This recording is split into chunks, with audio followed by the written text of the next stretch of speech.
How are you, YouTube?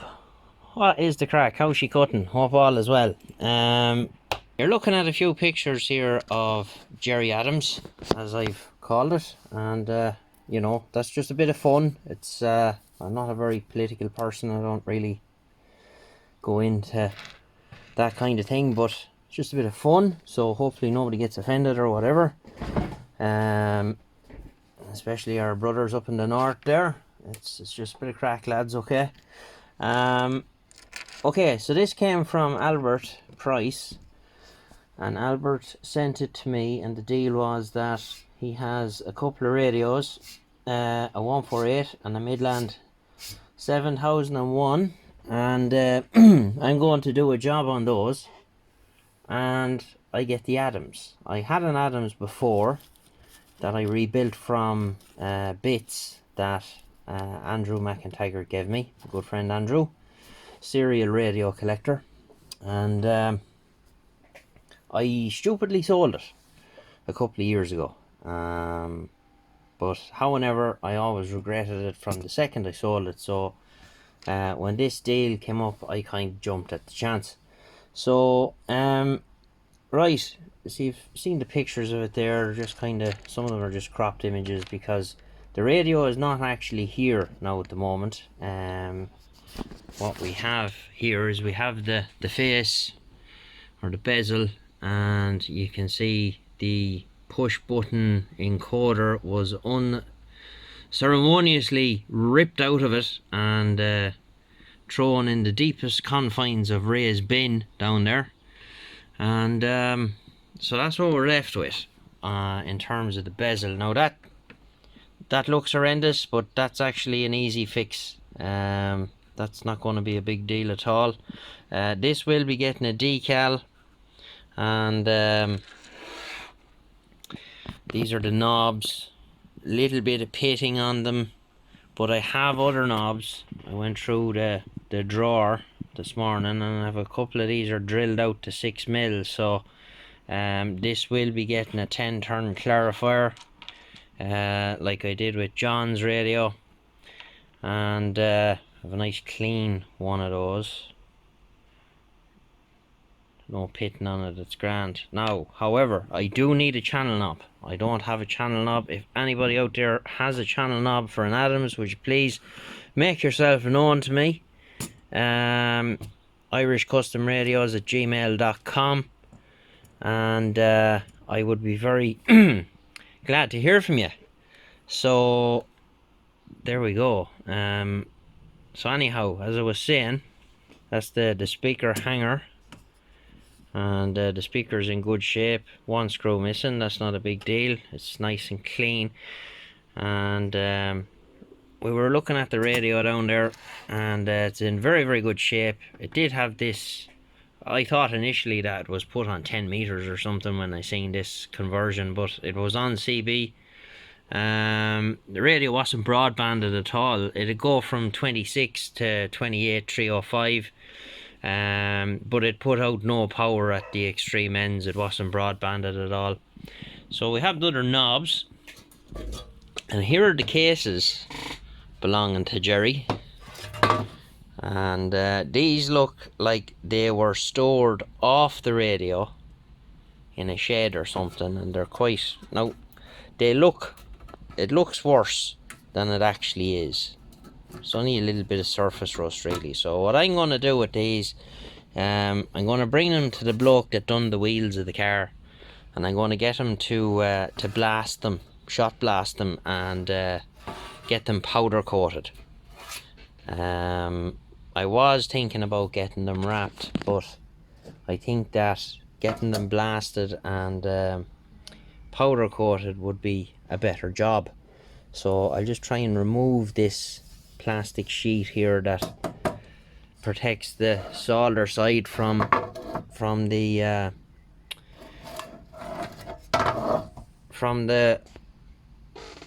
bottom of the board. Like, the lids are in good nick. They're not dented, they're not bent or twisted.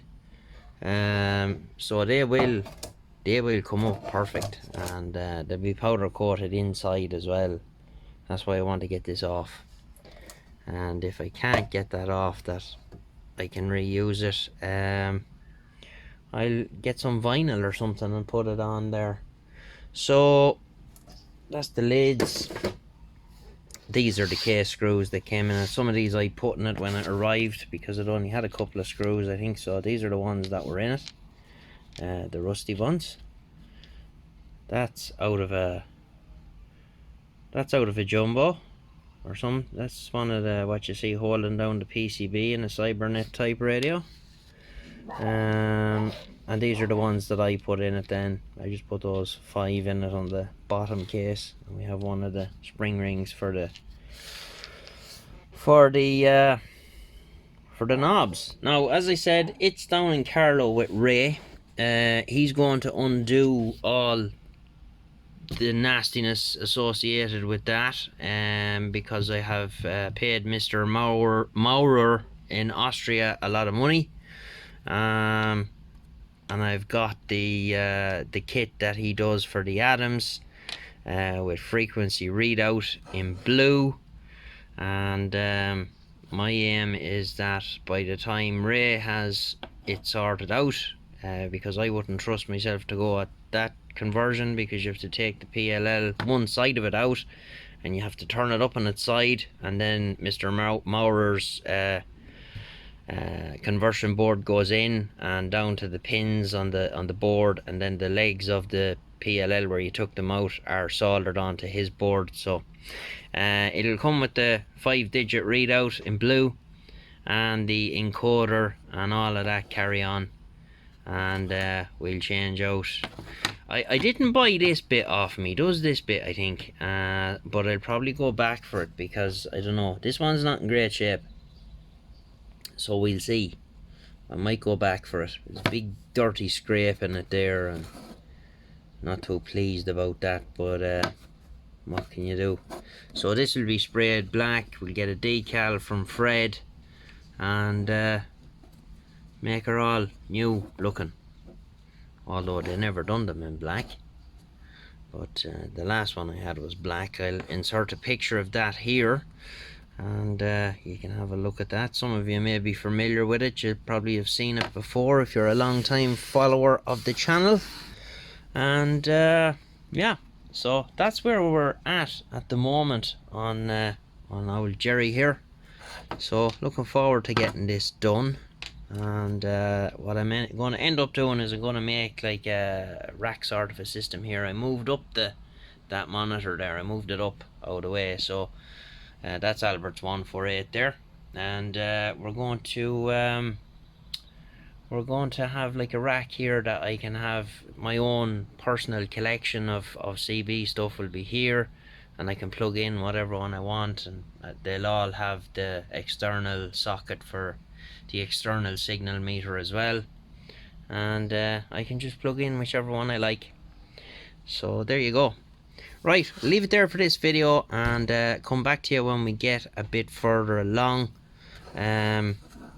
What I'm actually going to do with this now, I'm going to send this over to Brad, I think, and let him do his thing with it. This is in really good shape, all the text and whatnot,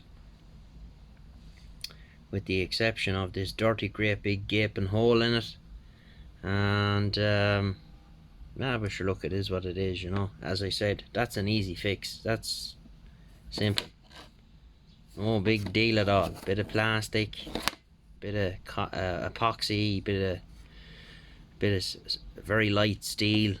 We'll glue in some steel around here with the holes drilled in it, and we'll let that go off, and then we'll plop in a bit of plastic. We'll bevel off the edges here and on the new piece of plastic, a little bit of body filler, and you won't even know it was there. We'll just drill a hole in the center for the shaft of Mr. Maurer's encoder to stick out, and of course I have the same dirty great big square hole to deal with on the inner panel, because it was cut out there as well for the stupid encoder to go in through that. So I have to repair that and make a mount for the encoder, but that's all easy stuff, you know. That's the kind of stuff I'm very good at.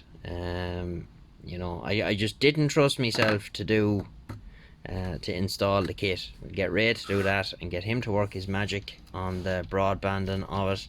The clarifier is already open, so as I said, that'll be a 10 turn going in there.